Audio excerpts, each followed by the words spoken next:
रामकृष्ण हरी मंडळी, आज आमच्या आल्याला खाट टाकण्याचं चाललेलं आहे काम. तरी बघा सर्वांनी आमचा आला आज कसा आहे.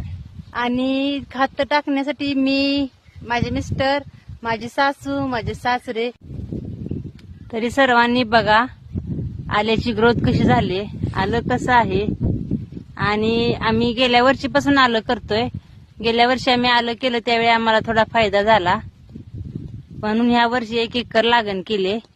खत टाकण्यासाठी आम्ही बादलीचा वापर केलाय. बघू शकता तुम्ही, बादलीतून खत टाकायची. आणखीन घरातलीच लोक जर असली या खत टाकण्यासाठी, कोणतंही काम करण्यासाठी, तर काम सोपं जातं. रोजगारांच्यावर सगळं करायचं म्हटलं तरी त्यांचा रोजगार आला, त्यांच्या सोबत दिवसभर कष्ट करणं आलं. आपलं घरचं माणूस असलं म्हणजे आपण थोड्या वेळापुरता काम करून पूर्ण करून घरी जाऊ शकतो.